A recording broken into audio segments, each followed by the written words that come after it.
అపోస్తుల కార్యములు 13వ అధ్యాయము 40 వచనంలో ఎవరైనా ఒకసారి చూసుకుందాం. టైంకి సద్వినియోగం చేసుకుంటాం. అపోస్తుల కార్యములు 13వ అధ్యాయం 40 వచనం.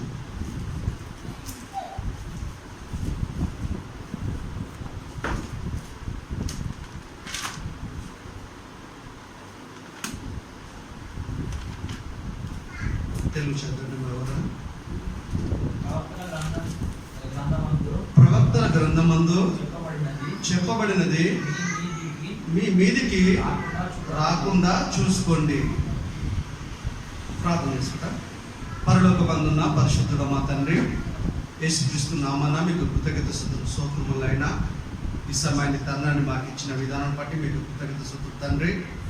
మా బ్రతుకు మా జీవితాన్ని మార్చే మీ మాటల్ని మేము మనసు పెట్టి విని ఆ ప్రకారం ప్రవర్తించగలుగుతాం సహాయం చేయమని క్రీస్తు పేరట ప్రార్థిస్తున్నాం తండ్రి. ఆమేన్. యేసుక్రీస్తు నామమున మన అందరి తండ్రి అయిన దేవుడికి కృతజ్ఞత స్తుతులు. యేసు నామమున మీ శుభములు వందనాలు. పరిస్థితులు భయంకరంగా ఉన్నాయి కదా. ఇప్పుడు ఎక్కడ చూసినా వర్షాలు, ప్రాణ నష్టం, ఆస్తి నష్టం, దయనీయంగా ఉండే పరిస్థితులు. ఫస్ట్ ఫ్లోర్ వాళ్ళకి విజయవాడలో నీళ్ళు వెళ్ళటం, తిండి లేక సామాన్లన్నీ కొట్టుకోవటం, ప్రభుత్వ అధికారులు ధనవంతులు ఆహారాన్ని ఎక్కడికైనా వచ్చి అందిస్తున్నారని ప్రజలు, లోతట్టు ప్రాంత ప్రజలందరూ ఎదురు చూస్తున్నారు. చాలా దారుణంగా ఉంది. పెళ్ళిళ్ళు, పెద్దలు, పిల్లలు అంతా భయంకరంగా పరిస్థితి. అలానే చెన్నై కానివ్వండి, చైనా దేశం కానివ్వండి, గాలికి మనుషులు ఎగిరిపోతున్నారు. ఏంది ప్రకృతిలో ఇలాంటి భయంకరమైన పరిస్థితులు ఆలోచిస్తే భయంకరంగా ఉంది కదా. ఏ నీరైతే మనకు ఉపయోగపడుతుందో దేవుడు అదే నీళ్లను ఆయుధంగా వాడి మనుషుల ప్రాణాలను తీస్తుంది. చూడు, చదువునైనా అదే వచ్చిన ఎవరైనా తెలుగు చదవడం కరెక్ట్ అలెక్ట్గా ఉండడమ్మా. 13:41 అపోస్తుల కార్యములు 40 వచనం. ప్రవక్తల గ్రంథమందు చెప్పబడినవి మీ మీదికి, ఆ రోజు వాళ్ళు, ఈరోజు మనము, మన తర్వాత మన తరం వాళ్ళు మీ మీదికి రాకుండా చూసుకోండి. ఏం చేయాలి మనం రాకుండా? ప్రవక్తల గ్రంథమందు రాయబడినవి మీ మీదికి రాకుండా చూసుకోండి. ఎక్కడ చూసుకోవాలి మనం? ఏ పాఠశాలలో ఉంది పాఠం? ఏ కళాశాలలో ఉంది? ఏ విశ్వవిద్యాలయంలో ఉంది పాఠం?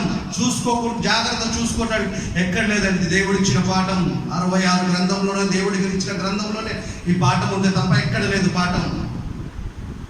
దేవుడిచ్చిన జీవ గ్రంథంలోనే, బైబుల్నే, పరిశుద్ధ గ్రంథంలోనే చూసుకోవాలి మనం. మీ మీదికి రాకుండా చూసుకోండి. చూసుకోండి అంటే ఏం చేయాలి మనం? అదేమనగా, ఇదిగో తిరస్కరించు వారలారా. దేవుడి మాట వినని వానికి అప్లై అవుతుంది మాట. ఇటు క్రైస్తవులు కానీ, క్రైస్తవేతరు కానీ, ఇదిగో తిరస్కరించు వారలారా. ఆశ్చర్యపడండి, వండర్ అనండి, ఆశ్చర్యపడండి, అవక్కాండి, ఆశ్చర్యపడండి. నశించేటట్టు దాని అర్థమైంది చావండి అని అర్థం. ప్రేమ గలవాడు, కనికిరం గలవాడు, జాలి గల దేవుడు, దీర్ఘశాంతుడు, ఇన్ని స్వభావాలు ఉన్నాయి ఆయనకి. ఇక్కడేమంటుడు? చావండి, నశించండి, ఆశ్చర్యపడండి, నశించండి. మీ దినంలో నేను ఒక కార్యం చేస్తా. మీ దినములలో నేను ఒక కార్యం చేస్తా. స్వస్థతలు అనుకుంటున్నాం మనం, అద్భుతాలు అనుకుంటున్నాం మనం, ఆశ్చర్యకార్యాలు అనుకుంటున్నాం మనం. చేయడానికి కాదు, అవి మాత్రమే కాదు, ఇంకొక కార్యం చేస్తాడు ఆయన. ఆ కార్యము ఒక్కడు మీకు వివరించినాను, మీరెంత మాత్రమును నమ్మరు అని చెప్పాను. ప్రకృతిలో విపత్తు ఎలా వస్తుంది అంటే దేవుడండి. దేవుడు మౌనంగా ఊరుకుంటలేడు. దేవుడు చాలా కోపంతో ఉన్నాడు. ఆయన నేల మీద ఉన్న మనుషులలో, మానవ మనుగడ ఎక్కడెక్కడ ఉందో ప్రజలందరూ దేవుని చేత కంట తడి పెట్టిస్తున్నారు. దేవుడికి బాధ కలిగిస్తున్నారు. దేవుడికి కోపం లేపుతున్నారు. ఎల్లప్పుడు కోపపడే దేవుడే కాదు, ఎల్లప్పుడు కోపపడేటట్టు చేస్తున్నారు వీళ్ళ ప్రవర్తన బట్టి. లిమిట్ ఉంటుంది, దేనికైనా హద్దు ఉంటుంది. హద్దు దాటిపోతే దేవుడి శిక్ష అమలుపరుస్తున్నాడు. ప్రకృతి మీద దేవుడి శిక్ష అమలుపరుస్తున్నాడు. ఏ ప్రకృతి అయితే మనకు సేవలు అందిస్తుందో అదే ప్రకృతి శిక్షిస్తుంది మనుషులని. ఏ నీళ్ళైతే మనకు ఆకలి దాహం తీరుస్తుందో, మన అవసరం తీరుస్తుందో అదే నీరు మన ప్రాణాలను తీస్తుంది. ఏ భూమి అయితే మనల్ని మోస్తుంది, మన ఆహారం ఇచ్చి మనకు ఆకలి దేవాలను తీరుస్తుందో అదే భూమి కదులుతే అపార్ట్మెంట్లు పడిపోతున్నాయి. అంటే ప్రకృతి దేవుడి ఆయుధం. ఆలోచించాం మనం. ఎన్నో జాగ్రత్తలు చెప్పాడండి దేవుడు. ప్రవక్తల గ్రంథంలో రాయబడినవి మీ మీదకి రాకుండా చూసుకోండి. అందరి మీదకి రాదండి ప్రకృతి ప్రళయం.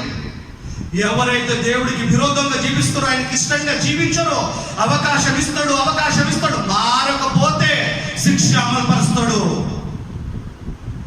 పురుషులు, స్త్రీలు, ప్రాంతం, తత్వం ఏమి లేదు, ఏ దేశమైనా సరే దేవుడు శిక్ష అమలు పరుస్తాడు కదా. ఆశ్చర్యపడండి, నశించండి. నశించిపోయిన దాన్ని వెతికి రక్షించడానికి మనిషి కుమారుడు వచ్చాడని చెప్పిన దేవుడే నశించండి అంటున్నాడు. అంటే ఎంత కోపం వచ్చి ఉంటుంది ఆయనకి. చూడండి ఒకసారి చూస్తాం. కీర్తనల గ్రంథము 7వ అధ్యాయము 6వ అధ్యాయము 11వ వచనము. కొద్దిగా 5-10 నిమిషాలు అటు ఇటు అవుతుందమ్మా, కొద్దిగా ఓకే పట్టండి మీరు.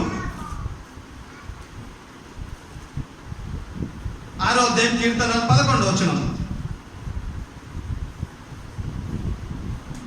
చదవమ్మా. 11 కీర్తనాలు 7 అంటున్నాను చదువు. 7 అవునమ్మా. ఒక్క నిమిషం క్షమించండి. 6వ అధ్యాయము 7వ అధ్యాయం 11వ వచనం. న్యాయమును బట్టి దేవుడు న్యాయాన్ని బట్టి తీర్పు తీర్చున్నాడు. భయంకరంగా ప్రజలు చచ్చిపోతున్న, వర్షాలు మునిగి ఎన్నో కూలిపోతున్నాయి, ఇండ్లకు నీళ్ళు వెళ్తున్నాయి, ప్రాణ నష్టం, ఆస్తి నష్టం జరుగుతుంది. న్యాయం అది. దేవుడు చేసేది న్యాయమే. పోషిస్తున్న దేవుడు శిక్షిస్తాడు. దయగల దేవుడు శిక్షిస్తాడు. కరుణగల దేవుడు న్యాయాన్ని బట్టి తీర్పు తీరుస్తున్నాడు. ఏ ప్రాంతాన్ని వదిలిపెట్టడైనా. చదువు మళ్ళీ అది వచ్చిన అదే వచ్చిన పైకి చదవమ్మా. 11కే చదవమ్మా. న్యాయమును బట్టి ఆయన తీర్పు తీర్చును. ఆయన ప్రతిదినము కోపపడు దేవుడు. ప్రతిదినము కోపపడు దేవుడు. అసలు ఆయన స్వభావమే కాదు కోపపడేది. మనుషులలో మార్పు లేనప్పుడు ఓర్చుకొని దేవుడు మనసులో ఉన్న మాట ఆ విధంగా రాయిస్తున్నాడు. ఆయన ప్రతిదినము కోపపడే దేవుడు. పిల్లలు మాట అయినప్పుడు దేవుడు ఎందుకు కోపడతాడండి? విద్యార్థులు సరిగ్గా మాటినప్పుడు ఉపాధ్యాయుడు ఎందుకు కోపడతాడు? కోపడడు. అప్పుడు కూడా కోపడంటే మీనింగ్ లెస్, అర్థం లేదన్నట. దేవుడు ప్రతిదినము కోపపడు దేవుడు. ఆ కోపానికి రిజల్ట్స్ ఇదే. ప్రకృతిలో మనం చూస్తున్న ప్రళయం, ప్రకృతి విపత్తు, భయంకరమైన పరిస్థితులు. రాకపోయే ప్రయాణాలు ఆగిపోయినాయి. మొదటి అంతస్తుల వరకు వాటర్ వెళ్ళిపోయింది. పిల్లలు ఎక్కడో, తల్లిదండ్రులు ఎక్కడో తెలియదు. ఎక్కడికైతే ఎవరు వాటర్ ప్యాకెట్లు అందిస్తారో, ఎక్కడికైతే భోజనాలు అందిస్తారో పరిస్థితి ఏంటి? ఎప్పుడు నీళ్లు తగ్గుతాయి, ఎప్పుడు హాయిగా నిద్రపోవాలా, మళ్ళీ ఎక్కడికైనా ఏ విపత్తు, ఏ అర్ధరాత్రి వస్తుందో తెలియదు. టెన్షన్. ప్రకృతి అంత దేవుడి ఆధీనంలో ఉంది. ఏ అధికారి దీన్ని మార్చలేడు. ఈ ప్రళయాన్ని ఎవరు మార్చలేరు. ప్రకృతి కన్నెర్ర చేస్తుందంటే న్యూస్ మీడియా కదా, న్యూస్కి వస్తుంది, మనకి న్యూస్ పేపర్కి వస్తుంది, ప్రింట్ మీడియాకి వస్తుంది. ఏమంటారంటే వార్తలు చెప్పినప్పుడు ప్రకృతి కన్నెర్ర చేసింది. ప్రకృతి కాదు కన్నెర్ర చేసింది, ప్రకృతి చేసిన దేవుడు చేశాడు కన్నెర్ర. ఎప్పటి నిశ్శబ్దం ఉన్న ప్రకృతి ఎందుకు ప్రళయిస్తుంది? మీలో మార్పు లేదు, మనుషులలో మార్పు లేనప్పుడు ప్రకృతి గర్జిస్తుంది. ప్రకృతికి టార్గెట్ పెడతాడైనా. ఏ ప్రాంతంలో ఎంతమంది లేపాలా లెక్క తెలుసు ప్రకృతికి. చాలా అలెక్ట్ ఉంటుంది ప్రకృతి. మ్యాథమెటిక్స్ లో మనం మీకు కానీ ప్రకృతి కాదు. ప్రకృతికి లెక్క కరెక్ట్ తెలుసు. దేవుడు చెప్పినట్టు ఎంతమందిని ఏ ప్రాంతంలో లేపాలంత లేపి ఆగిపోతుంది ఆ ప్రళయం. 5 నిమిషాలు 5 నిమిషాలు వస్తుంది ప్రళయం, ఆగిపోతుంది కదా. చదవమ్మా, కంటిన్యూ. ఒక్కడు మరలని ఎడల ఆయన తన ఖడ్గమును పదును పెట్టును. ఖడ్గం పదును అంటే దాని అర్థమైంది నిజం ఖడ్గం తెస్తాడని. అది ఎప్పుడైనా వాడు చంపేష్టమే. ఖడ్గం దానికి ఉపయోగిస్తాం కదా. అవకాశం ఇస్తాడు మారటానికి. మారకపోతే ఆయన ఖడ్గాన్ని పదును పెడతాడు. అది వర్ష రూపంగానా, తుఫాన్ రూపంగానా, వైరస్ రూపంగానా, భూకంపం రూపంగానా, ఏదైనా సరే మొత్తం తెగులు. టోటల్ దేవుడి ఉద్దేశం, దేవుడి ఇంటెన్షన్ ఏంటంటే ఈ తెగుల వల్ల, ప్రకృతి ప్రళయం వల్ల కొద్దిగా మనుషులను తూడ్చేయాలనుకున్నాడు. బ్రతికి ఉన్న ప్రజలకు భయం, వణుకు కలగాల. దేవుడిని నమ్మని వారు ఎంతో మంది, నమ్మిన దేవుని లెక్క చేయని వాళ్ళు ఎంతో మంది, నమ్ముకుంటామని చెప్పిన వాళ్ళలో మార్పు లేని వారు అనేక మంది. ఎంతకాలం దేవుడు ఓర్చుకోవాలా? అందుకే దేవుడు మౌనం ఉండలేకపోతున్నాడు. ప్రతి దినము కోప్పడుతున్నాడు. మనుషులు మరలకపోతే, మనుషులు మారకపోతే ఆయన తన ఖడ్గాన్ని పదును పెడతాడు లేపేటానికి. దేవుడు ఒక్కవైపు చూస్తున్న ప్రేమ గలవాడు, కనికరం గలవాడని. ఆయన చాలా కోపిస్తుడండి దేవుడు. భయంకరుడైన దహించు అగ్ని అని ఉంది పేరానికి. చాలా భయంకరుడు. ఇశ్రాయేలు ప్రజల్ని ఐగుప్తులకి ప్రయాణంలో ఒక్కరిని వదిలిపెట్టాలని లేపేశాడు. అంత భయంకరుడు. తన పిల్లల్ని తనైనా సరే, ఐగుప్తులైనా సరే, ఎవరినైనా లేపేస్తాడు. వదిలిపెట్టాడైనా.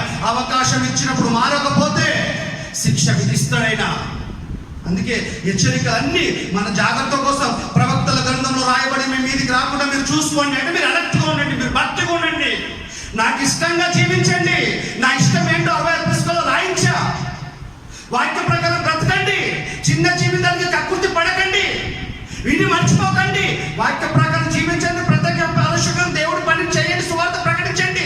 భక్తిని కాపాడుకోండి, క్యారెక్టర్ని కాపాడుకోండి. అప్పుడు ఆ ప్రకృతి ప్రళయంలో నుండి మిమ్మల్ని ఖచ్చితంగా మనల్ని కాపాడతాడు ఆయన. పరిస్థితి ఏదైనా సరే, నీకు నాకు అసాధ్యం, దేవుడికి అన్ని సాధ్యం. చూడండి అమ్మా, ఇర్మియా గ్రంథం 35:23 వచనం.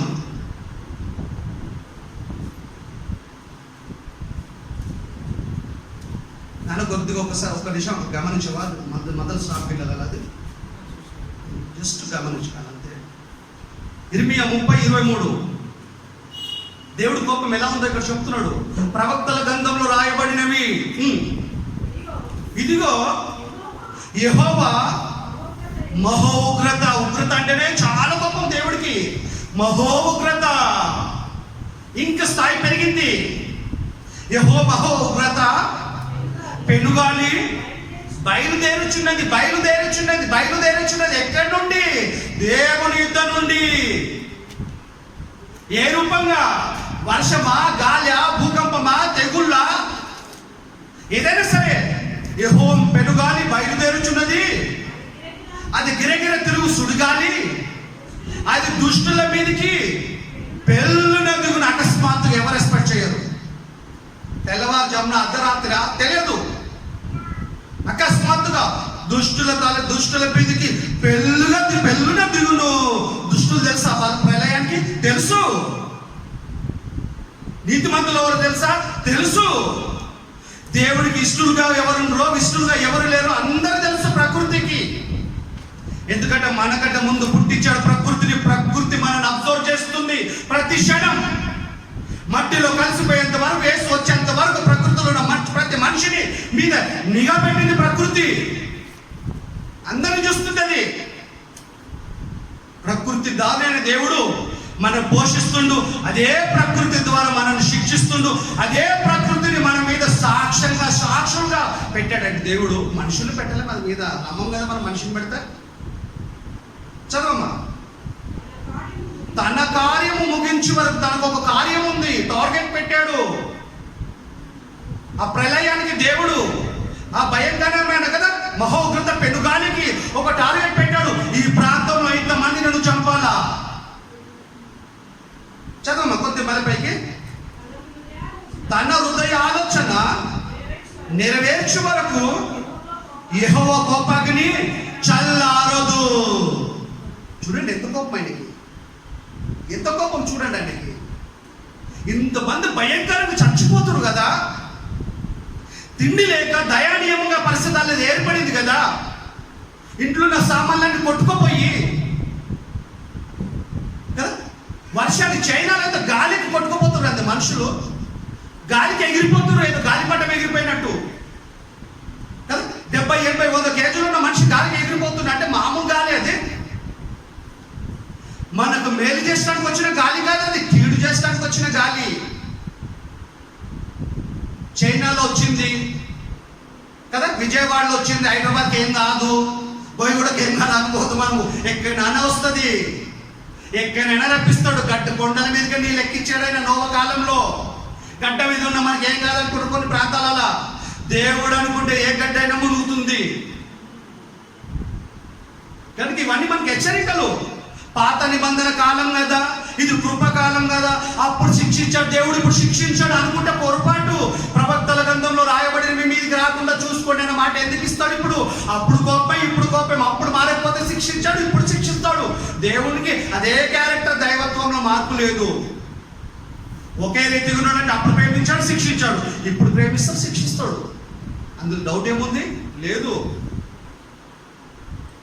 తన హృదయ ఆలోచన నెరవేర్చు వరకు యెహోవా కోపము చల్లారదు. అంత్య దినములలో మీరు ఈ సంగతి గ్రహించగలరు. నిజంగా బైబిల్ మీద చేరుతుంటే, చదివి ధ్యానించగలిగితే, భక్తిగా ఉండటం మన చేతనైతే మనం గ్రహించగలుగుతామండి. అమ్మో ఇది దేవుని ప్రళయం, దేవుని ప్రతినిధి. అమ్మో మేము అలర్ట్గా ఉండాలా, టైం పాస్ చేసే కాలం కాదు ఇది కదా. ఫోన్లలో చాటింగ్ చేసే టైం కాదు ఇది. ఫ్రెండ్షిప్తో గంటలు గడిపే సమయం కాదు ఇది. చాలా అలర్ట్గా ఉన్నాం మనం. అలర్ట్గా ఉంటేనే భద్రత ఉంటుంది మనకి. దేవుడు చల్లచూపుమంటూ ఉంటుంది, కాపాడబడతాం మన ప్రళయం నుండి. దుష్టుల మీదకి మాత్రమే దిగుతుంది అది. మనం దుష్టులం కాకుంటున్నామా మన మీదకి ఏం కాదు అది. మనం ఎక్కడున్నా సరే సేఫ్ కాపాడేస్తాడు దేవుడు మనకి, అందులో డౌట్ లేదు. ఎక్కడికి ప్రళయం వస్తుంది, తప్పించుకునే ప్రయత్నాలు ఏం చేసే అవసరం లేదు. మన ప్లేన్లో ఉన్నా సరే, ప్లేన్లో ప్రయాణిస్తున్నా సరే, మనం ఒక్కలమైన భక్తి పరులమై ఉంటే అది పగిలిపోయిన పర్లేదు, సముద్రంలో కూలిపోయిన పర్లేదు, నిన్ను నన్ను మాత్రం భక్తిగా ఉంటే క్షేమంగా కాపాడుతాడు ఆయన. అంత నమ్మకమైన వాడు. భక్తినులతోని భక్తుడిని పోగొట్టాడు ఆయన, చంపడు. నోవా కుటుంబాన్ని కాపాడాలనుకున్నాడు. ప్రపంచంలో ఆ కాలంలో లెక్కెంతమంది తెలియదు మనకి, అంతమంది ప్రజలు తూర్చేస్తాడు జల ప్రళయంతో. మొట్టమొదటిసారిగా భూమి మీద వర్షం కురిసింది, ఒక్కో నదులు పెట్టలే. బయట ప్రజల్ని నోవా మాట విన్నాడు, భార్య అనేది, కొడుకులు విన్నారు, కోడలు విన్నారు, వీటన్ని వచ్చి పెట్టాడు. వీళ్ళని మాత్రమే సేవ్ చేశాడు, వీళ్ళతో ఏం చేశాడు? తూర్చేశాడు. లోతు కాలంలో అదే జరిగింది. తన కుటుంబాన్ని కాపాడాడు. సొదొమ గొమొర్రా చుట్టుపక్కల ఉన్న ప్రాంతాల పట్టణాలను కూడా తగలబెట్టేశాడు. భక్తులను వదిలిపెట్టాడంటే ఆయన, భక్తులను వదిలిపెట్టాడు, భక్తుల్ని కాపాడటం మానాడు, భక్తులను శిక్షించడము దేవుడు మానాడు ఖచ్చితంగా. తర్వాత చూసుకుంటామమ్మా, ఎస్కేలు 14:12. నిజంగా ఈ వాక్యం చదివితే భయం అవుతుంది. అది దేవుడు ఇంత భయంకరుడా? అవును. మళ్ళా ఎస్కేలు 14:12 వచ్చానమ్మా. మరియు యెహోవా వాక్కు ప్రవక్త ఎవరు? ఇర్మియా అయినా నాకు ప్రత్యక్షమీలాగా సెలవిచ్చెను, నరపుత్రుడా, ఏ దేశమైతే, అది అమెరికా, ఇండియానా, లండనా, రష్యానా, ఏదైనా సరే, చైనా, ఆరిన నేల మీద ఇంచుమించు సుమారు 95 దేశాలు, ఏ దేశాలైనా సరే, ఏ దేశమైతే విశ్వాసఘాతకమై నా దృష్టికి పాపము చేసినదో దానికి నేను విరోధిని. దేశానికి విరోధి అంటే ప్రాంతానికి కాదు, అక్కడ ఉన్న ప్రజలకి. అది ఏ దేశమైనా సరే, అది పేద దేశం, అగ్ర దేశమా, ఏ దేశమైనా సరే, టెక్నాలజీ కలిగిందా లేనిదా, ఏదైనా సరే, ఏ దేశమైతే నా దృష్టికి విశ్వాసఘాతకమే పాపము చేసినదో ఆ దేశానికి, ఆ ప్రజలకి నేను విరోధిని. చూడండి, దేవుడు విరోధి అయిపోతాడండి. దేవుడు విరోధి అయితే, మనిషి విరోధి అయితే ఎక్కడ తప్పించుకొని వేరే ప్రాంతంపై బతకచ్చండి. అసలు సృష్టికర్త దేవుడే మనకి విరోధి అయితే ఇంకెక్కడ మన బ్రతుకు? ఇంకెక్కడ బ్రతుకు? మనిషికి మానవ మనగడ ఇంకెక్కడ ఉంటుంది? దేవుడే విరోధి అయితే దేవుడి విరోధి కాకుండా ఉండాలంటే, దేవుడు మనకు విరోధి కాకుండా ఉండాలంటే ఆయనకు విధేయత చూపెట్టాలి మనం, ఆయనకి ఇష్టంగా జీవించాలి మనం. దుష్టులం కాకూడదు మనం. దుష్టులం అయితే ఆయన ప్రళయం దిగుతుంది మన మీద. చదవమ్మా. ప్రాణాధారమగు ఆహారము లేకుండా చేస్తుంది అంటే కరువుతో చంపేస్తా. కరోనాలో ఏమైందండి? కోట్ల ఆస్తిపరులు ఉన్నారు. ప్రభుత్వ అధికారులు విదేశాలలో కూడా ఫుడ్ బ్యాంకులు పెట్టారు కదా. కోట్ల ఆస్తులు గల కార్లు తీసుకెళ్లి రాత్రిపూట క్యూ పెట్టారాడ ఫుడ్ కోసం. కొనుక్కునే సోమత్ ఉంది కానీ అమ్మటానికి సూపర్ మార్కెట్లు అంతా ఖాళీ అయిపోయినాయి. ప్రభుత్వ అధికారులు భద్రపరిచినది మాత్రమే వాళ్ళే ప్రజలకు పంచుతున్నారు. బామడుతున్నాడు అక్కడ చెప్పాడు నాకు, బాగా ఇలాగ నిలబడుతున్నారు జనాలు వచ్చి, భార్య పిల్లలు వచ్చి రాత్రిపూట క్యూ కట్టారు. దేవుడు అనుకుంటే కోటేశ్వరును కూడా క్యూలో నిలబెట్టగలుగుతాడు. కరెన్సీ ఉంది, డాలర్ ఉన్నాయి ఎంతో, అది ఆకలి తీర్చదది, మన దాహం తీర్చదు. దేవుడు సృష్టించిన పిడికల అన్నం మాత్రమే ఆకలి తీరుస్తుంది, ఆ నీళ్లు మాత్రమే దాహం తీరుస్తుంది. అలాగ అంతా ఉంది, తిండి లేదు. ఎవరినైనా రోడ్డు మీద నిలబెట్టగలుగుతాడైనా. అధికార దేశం, టెక్నాలజీ దేశం, ధనవంతు దేశం అని గుర్ర వీగితే ఆ దేశానికి తీర్పు తీర్చి శిక్ష అమలుపరిచాడు. కరోనా ద్వారా కుప్పల మంది రాలగొట్టేశాడు ప్రాంతంలో. ఎంతమంది నేను చెప్పేశాడు. తల్లి చేస్తే భర్త కదా కొడుకు పోవటానికి వీల్లేదు, భార్య చేస్తే భర్త పోవటానికి వీల్లేదు, శవాలను చూసడానికి వీల్లేదు, ముట్టుకోవటానికి వీల్లేదు. ఎలాంటి దయనీయమైన పరిస్థితి అండి. దేవుడు ఇంత కఠినుడా? అవును, దేవుడు అంత కఠినుడే. ఆయన ప్రేమమయుడు, దయమయుడు కాదు. దేవుడు చాలా కోపిస్తుడు. వందల మందిని, ఒక్కరిని ఇద్దరిని కాదని సమాధి చేసింది తరవడం మూమెంట్లా. వేల మందిని తగలబెట్టేస్తారు ఒకటేసారి గుంత తోపి, పూర్తి చేస్తారు కొన్ని చోట్ల. ఎంత భయంకరం.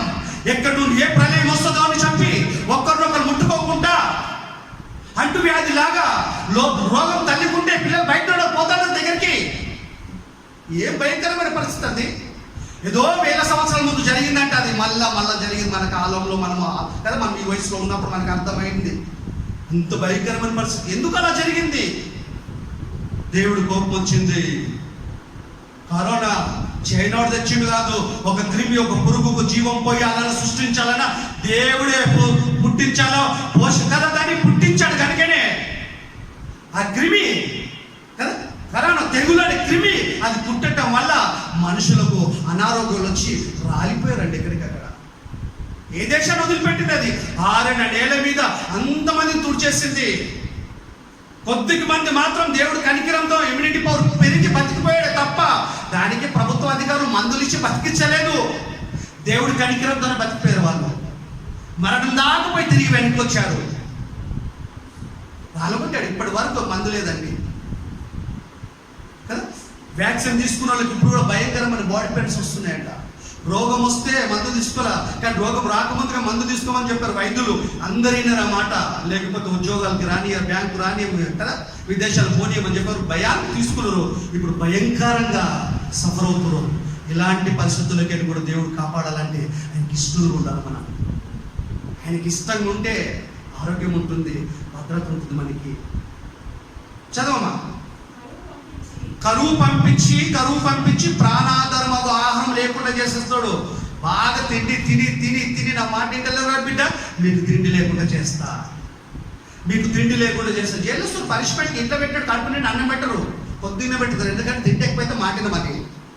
దేవుడు మాత్రం కొద్ది కూడా కాదు, మొత్తానికి తిండి లేకుండా చేస్తాడట. చూడు, నాటి నుండి నేటి వరకు భూమి పండుతూనే ఉంది. 60 బస్తా ఒడ్లు చదివితే 40 బస్తాలు వస్తున్నాయి. ఒక్క టెంక విత్తితే మామిడి పండు 1000 కాయలు వస్తుంది. ఇంతమందికి దేవుడు, ఇంతమంది ప్రజలు ఆకలి తీరుస్తుండు, పోషిస్తుండు. ఇలాంటి దేవుడు ఏంటంటే ఇంత ఖచ్చితంగా కరువు కదా, కరువు పంపిస్తాడు. ప్రాణాధారం ఆహారం లేకుండా చేస్తాడు. మన మాట వినకపోతే చచ్చే వాళ్ళు ఆశ్చర్యపడి చచ్చిపోయేటప్పుడు బతుకున్న వాళ్ళ సమాచారం విని వీళ్ళు ఆశ్చర్యపోవటమే కాదు, మారాలా. మనం మారితే సేఫ్ ఉంటాం.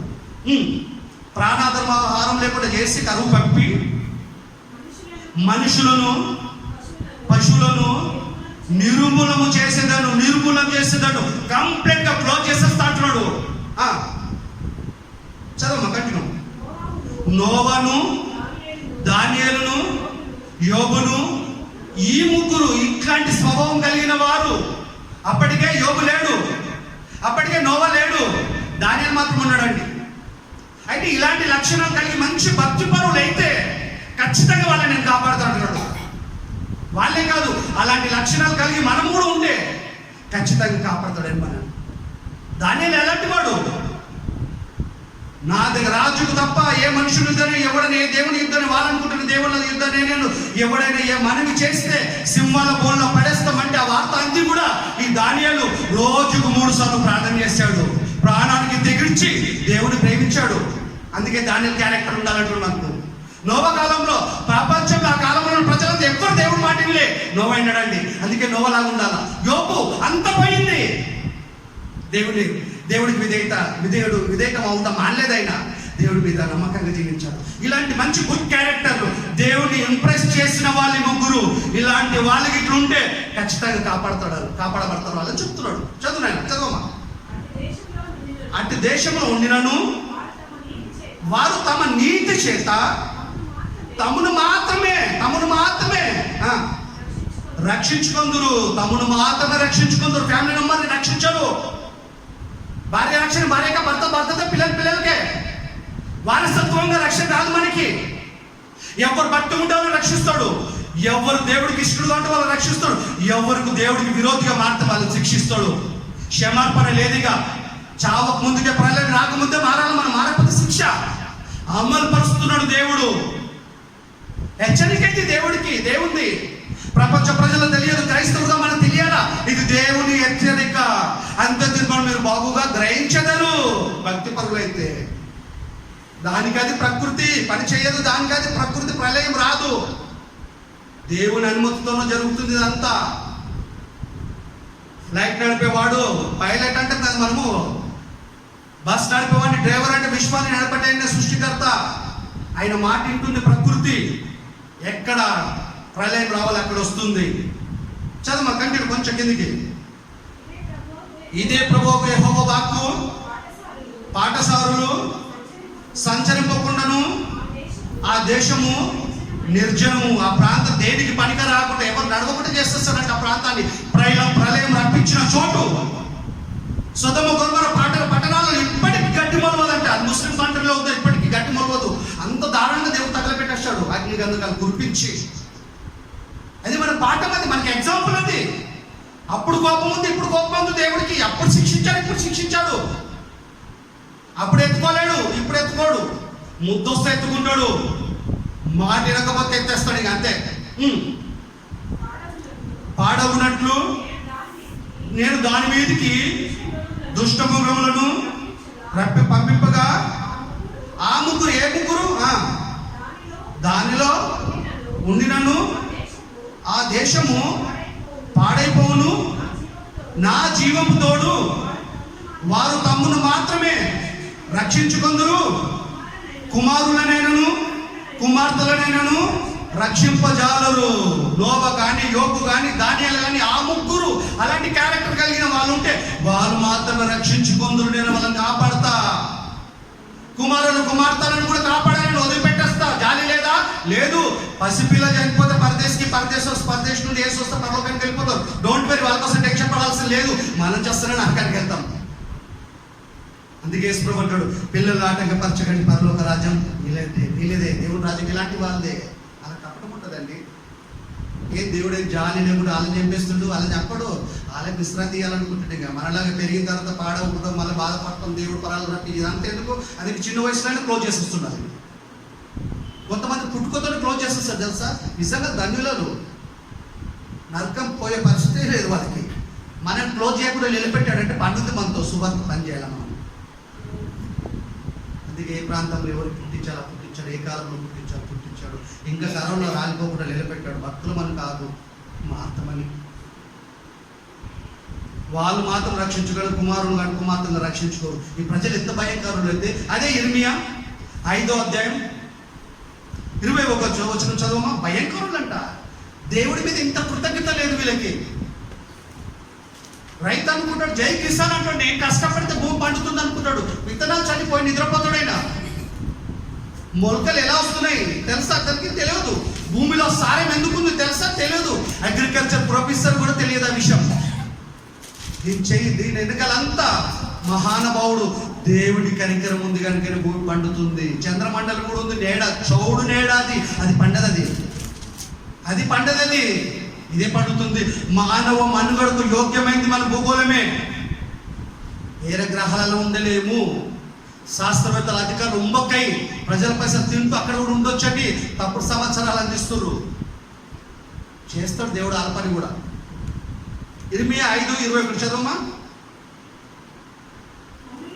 కన్నులుండి చూడకయు, చెవులుండి వినకయు, వివేకం లేని మూడులారా అంటే మూర్ఖులారా, వివేకం లేని మూడులారా, ఈ మాట వినండి, ఇది నా మాట వినండి.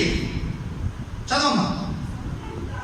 సముద్రము దాటలేకుండా ఉండునట్లు దాని తరంగములు ఎంత పొర్లినను అవి ప్రబల లేకుండా ఉండునట్లు, ఎంత ఘోషించినను దాన్ని దాటలేకుండా ఉండునట్లు నిత్య పర్మనెంట్ నిర్ణయం, ఇది నిత్య నిర్ణయం చేత దానికి ఇసుకను సరిహద్దుగా నియమించిన నాకు మీరు భయపడరా? కరోనాకు భయపడుతురు, వర్షానికి భయపడుతురు, తుఫానికి భయపడుతురు, రోగానికి భయపడుతురు, నాకు భయపడరా? దేవుడు ఆవేదన ఇది. సముద్రం ఎంత ఘోషించినా, ఎంత ప్రబలినా దాని అద్దు దాటనది. దానికి డిసిప్లైన్ ఉంది, నియమ నిబంధన రూల్ ఉంది. దానికి అతిక్రమించదు. దాని అద్దున్నది ఉంటుంది. అది అద్దు దాటితే కొన్ని ప్రాంతాలు వెళ్ళిపోతాయి, కొన్ని ఊర్లు మునిగిపోతాయి, కొంతమంది మనుషులు చచ్చిపోతారు. దాటనది. నిత్య నిర్ణయం చేతులు దానికి ఉసుకని సరిహద్దుగా నియమించిన నాకు మీరు భయపడరా? దేవుడు ఆవేదన ఇది. నాకు మీరు భయపడరా? నా సన్నిధిని మీరు వనకరా? సల్లొస్తూ కూతురే, రోగం వస్తూ కూతురే, నాకెందుకు వణుకోరు? నాకు భయపడరు మీరు. నేను పోషిస్తున్నా కదా మిమ్మల్ని, కంటికి రెప్పలా కాపాడుతున్నాను కదా, ప్రాణవాయువును ప్రతి క్షణం ఇచ్చి. ఎన్నో ప్రమాదాలు మనం తెలియకుండానే తప్పించబడుతున్నాం, మనం తెలుస్తలేదు. దేవుడు కాపాడుతూ ఉండమని. నిద్రపోతే మన ఊపిరి ఆగిపోతలేదు, ప్రాణవాయువును పంపి కాపాడుతున్నాడు ప్రతి క్షణం అని. ఇప్పటి వరకు కాపాడుతున్నాడు, ఇప్పటి వరకు కాపాడాడు. ఎందుకో తెలుసా? ఇప్పుడైనా మారుతామని. నాకు మీరు భయపడరా? నా సన్నిధిని వణుకరా? వణుకోకపోతే వణికిస్తా మిమ్మల్ని. ప్రవక్తల గ్రంథంలో రాయబడిన అన్ని పంపుతా. అప్పుడు వాళ్ళని వణికిచ్చినా ఇప్పుడు మిమ్మల్ని వణికిస్తా. దేవుడు ప్రేమమయుడు, కృపకాలం అనుకుంటారా? ఇది పోయే కాలం అని మీకు తెలియజేస్తా అంటున్నాడు. చదవమ్మా.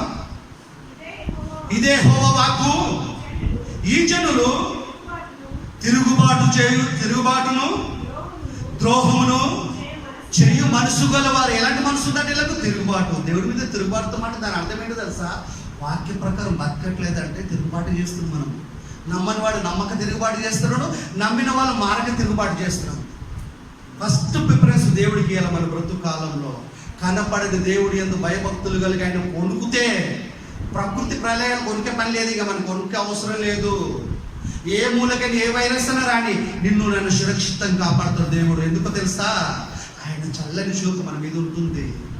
లేకపోతే కూడా ఉంటుంది చూపు. ఏంది? ఆయన ఉగ్రత చూపు మన మీద ఉంటుంది. వారు తిరుగుబాటు చేయొచ్చు, తొలగిపోవచ్చున్నారు. క్రమంగా ఉండాల్సిన వారు అక్రమంగా వెళ్ళిపోతున్నారు, తొలగిపోవచ్చున్నారు. వారు రండి, మన దేవుడైన యెహోవా యందు భయభక్తులు కలిగి ఉందుము. ఆయన్నే తొలకరి వర్షమును కడవరి వర్షమును దాని కాలమున కురిపించువాడు కదా.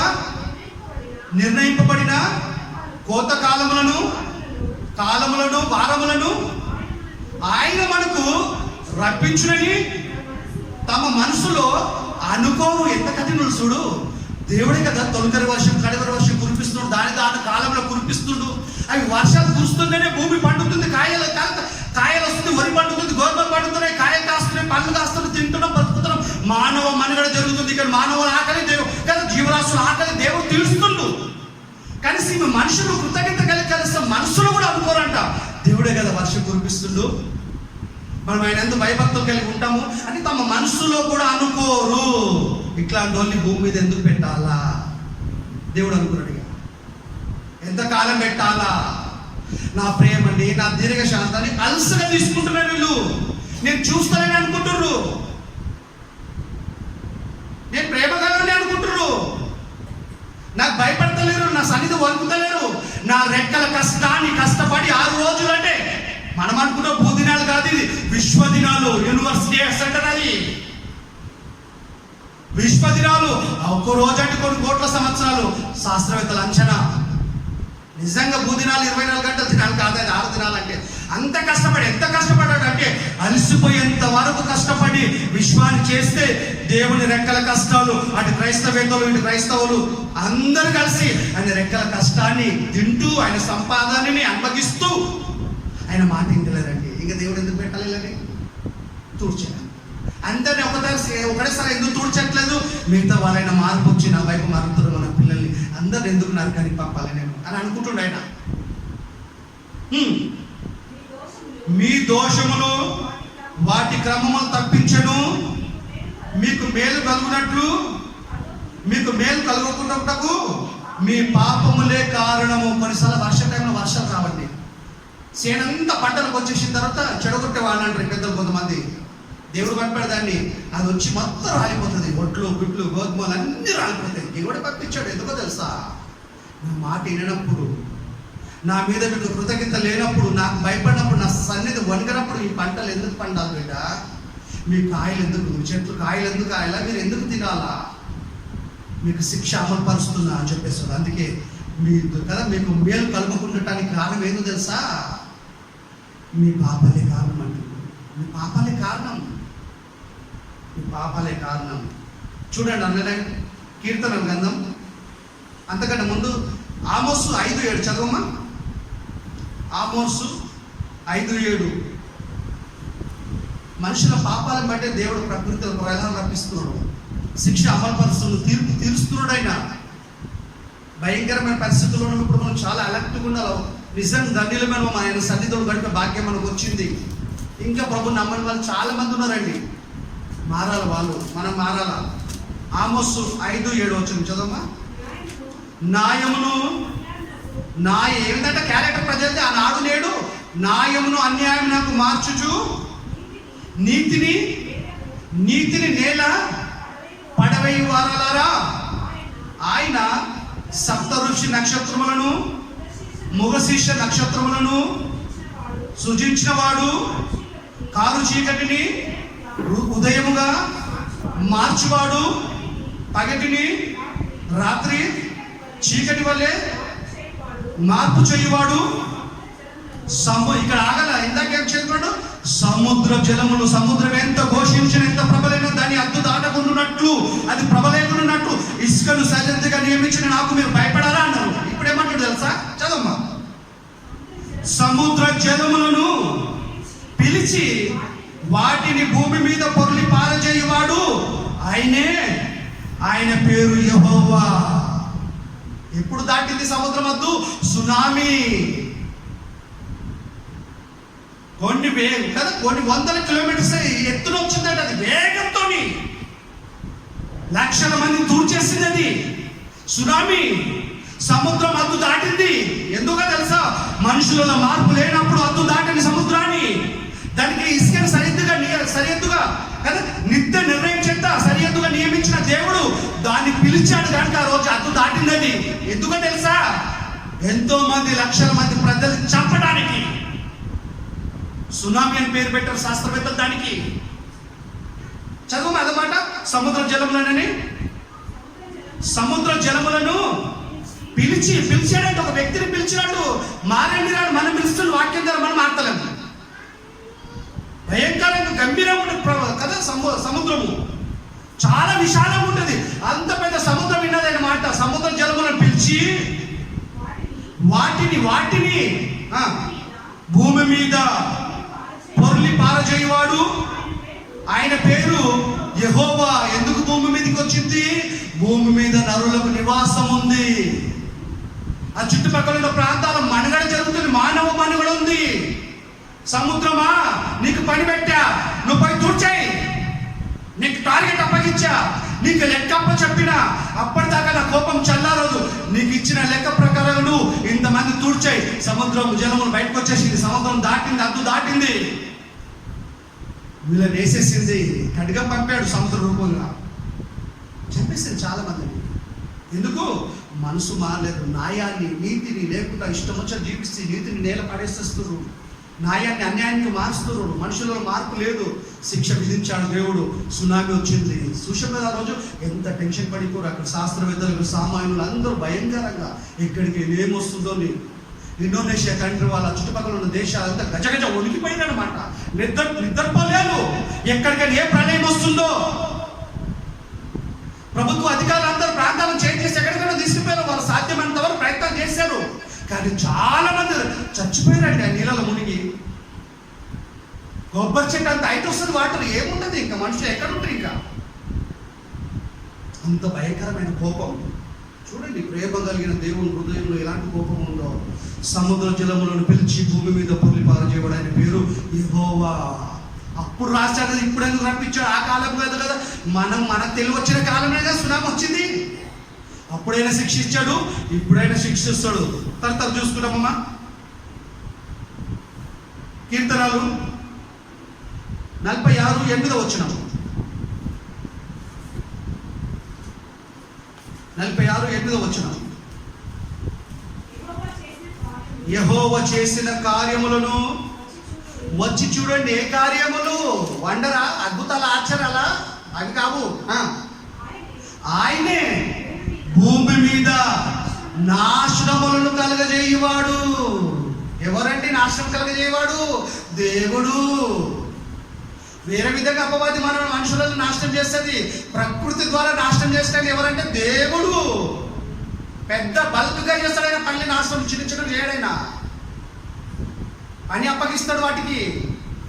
భూమి మీద ఆయన చేసే కార్యాలు వచ్చి చూడండి. భూమి మీద నాశనములు కలగజేయవాడు ఆయనే. ఆయనే నాశనాలు చేసేది. విలాప వాక్యములు 3:38.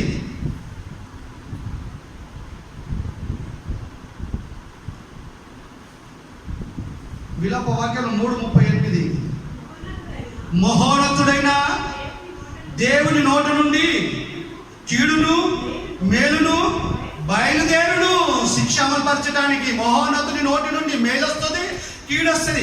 తన పిల్లలతో నరకం వేసుకుంటాడు దేవుడు. దయగలవాడు. ఇవే గుర్తుకొస్తే మనకి. తన పిల్లలు చూస్తూ చూస్తూ నరకం ఎందుకు వేసుకుంటాడండి? దేవుడు అంత కఠినుడా? దేవుడు అంత కోపిస్తుడా అనుకుంటాం మనము. మాట వినకపోతే చేసే పని అదే. మహోన్నత దేవుని నుండి నోటి నుండి మేలును కీలును బయలుదేరుచున్నది. భక్తి పరులైతే, ఇష్టులైతే మేలు, దుష్టులైతే కీడు. అంతే, మేలు కీడు రెండు బయలుదేరుతున్నాయి. కీడుకి అప్పగించిన వాడు కీడుకి అప్పగించాడు, మేలుకి అప్పగించిన వాడు మేలుకి అప్పగించాడు. ఏం లిస్ట్ ఉంటామో మన ఇష్టం. ఇక నిర్ణయం మన చేతిలో పెట్టాడు.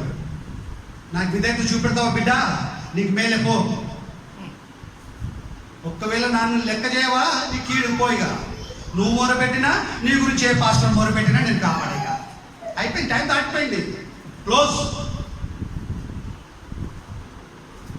చూడండి మళ్ళానే కీర్తన గ్రంథము 4:14, 10వ అధ్యాయం 4వ వచనం. తర్వాత చూసుకున్నాం, 10 minutes అయిపోతుంది మనకి. దుష్టులకు ఏమెక్కిందంటే పొగరెక్కింది. దేవుడు ఎలాంటి మాటలు రాయించాడండి. చూడు, పిల్లలు తల్లిదండ్రులు తిడతారు, ఇప్పుడు మాట వినకపోతే. పొగరెక్కిందిరా బాగా నీకు, ఎందుకంటే పెట్టి పోషిస్తారు అన్ని అద్భుతాలకి. మళ్ళీ వీళ్ళకంటే ఎక్కువ హక్కు ఎవరికి ఉంది? దేవుడికి అన్ని హక్కే కాదు, శిక్షించే హక్కు కూడా ఉంది. నువ్వు అన్యాయం చేస్తున్నావు దేవుడా అని మనిషితో దేవుడు అనిపించుకోడు. దేవుడు న్యాయవంతుడు. న్యాయాన్ని తప్పడైనా మనుషుల క్రియలకు తగ్గట్టు ప్రతిఫలం ఇస్తాడు తప్ప దేవుడు అన్యాయస్తుడు కాదు, సర్వశక్తుడు. న్యాయాన్ని తప్పడు. దేవుడు శిక్ష అమలుపరుస్తున్నట్టే న్యాయం ఉంది అందులో, నీతి ఉంది అందులో. మనిషి చేత మాట అనిపించుకునేవాడు కాదు దేవుడు. దుష్టులు పొగరెక్కి యెహోవా విచారం చేయడు అనుకొందురు. ఏమంట పట్టించుకోడు. ఆయన ఎందుకు ఎన్క్వైరీ చేస్తాడు? ఆయన ఎందుకు చూసి చూడనట్టుకుంటాడు. అవునా? ఒక అధికారి మనం ఉద్యోగం చేసినప్పుడు మన మీద నిఘా పెడతాడు, విచారిస్తాడు కదా. ఆయన ఎందుకు ఊరుకుంటాడు? అస్సలు ఊరుకోరు. అధికారులను తప్పించుకోవచ్చు కానీ ఆయన ఎడ తప్పించుకుంటాం మనము? ప్రకృతులను ఎడ తప్పించుకుంటాము. కనుక ఇలాంటి వాళ్ళు ఏం చేయాలైనా శిక్షించాలనుకున్నాడు. నిర్గమకాండము 9:22.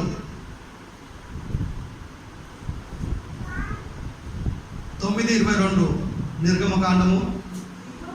యెహోవా నీ చెయ్యి మోషే చెప్తున్నాడు, ఆకాశం వైపు చూపుము, ఐగుప్తు దేశమందలి మనుషుల మీదను జంతువుల మీదను ఉరుములను కూరలన్నిటి మీదను వడగళ్ళను ఐగుప్తు దేశమంతటను పడునని మోషేకు చెప్పాను. మోషే తన కర్రను ఆకాశం వైపు ఎత్తినప్పుడు యెహోవా ఉరుములను, చూడండి వర్షాలు వస్తే ఏమొస్తుంది, ఉరుములను వడగళ్ళను కలగచేయగా పిడుగులను భూమి మీద పడుచుండెను. వడగళ్ళు, వర్షం, వడగళ్ళు, పిడుగులండి. పిడుగులు పడి ఎంతోమంది చచ్చిపోతారండి. వడగళ్ళు పడి ఎంతోమంది చచ్చిపోతారండి కదా. భయంకరంగా ఏంటి శిక్ష అమలుపరుస్తున్నాడు. ఇశ్రాయేలు ప్రజలు ప్రక్కనే గోషెను దేశంలో సేఫ్ ఉన్నారు. ఐగుప్తులకు వేశాడు టార్గెట్గా. చదవమ్మా. యెహోవా ఐగుప్తు దేశం మీద వడగళ్ళు కురిపించను, అలాగూ వడగళ్ళతో కలిసిన పిడుగులను బహు బలమై ఉండెను. ఐగుప్తు దేశం అంతటా అది రాజ్యమైనది మొదలుకొని ఎన్నడూను అట్టివి కలగలేదు. భయంకరంగా స్పెషల్గా శిక్షించాడనమాట. అది రాజ్యమైనది మొదలుకొని అలాంటి శిక్ష ఎప్పుడు శిక్షించబడలేదు. అలాంటి మరణం ఎప్పుడు మరణించబడలేదు. వాళ్ళు వర్షం వస్తుంది, వడగళ్ళు వస్తున్నాయి, పిడుగులు వస్తున్నాయి. చూడండి, చెట్టు ఆకుకూర చెట్టు కదా, కూరాకులు మొక్కలను కూడా దేవుడు వదిలిపెట్టారు. ఎందుకంటే ఒకవేళ బతికిన వాళ్ళు తిని బతుకుతారేమో అని రాళ్ళు కొట్టేస్తాడండి. ఆ వడగళ్ళు ఐగుప్తు దేశమంతటా మనుషులనేమి జంతువులనేమి బయట ఉన్నది యావత్తును నశింపజేసాను. బయట ఉన్న వాళ్ళందరూ నాశనం అయిపోయారు, లోపల ఉన్న సేవ అయిపోయారు. వడగళ్ళు పొలంలోని ప్రతి కూరను చెడగొట్టెను. లోపల తినొద్దు కదా అని కూడా ఇబ్బంది కావాలా. చెడగొట్టెను, పొలంలోని ప్రతి చెట్టును విరగొట్టెను.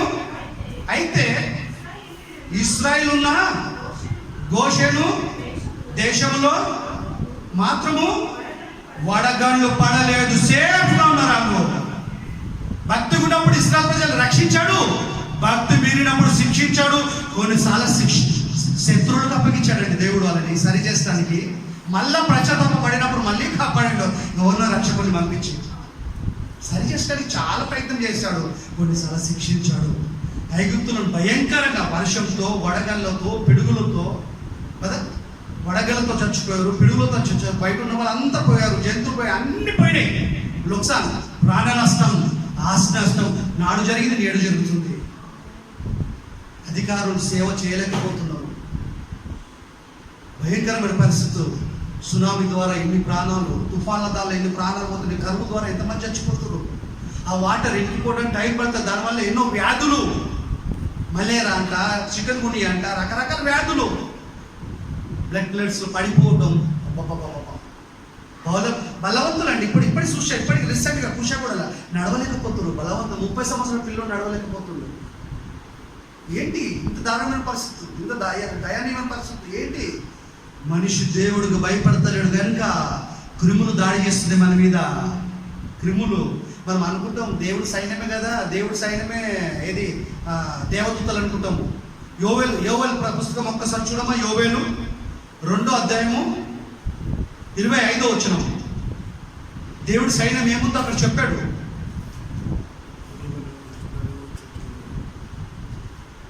యోవేలు 2:25 అమ్మా.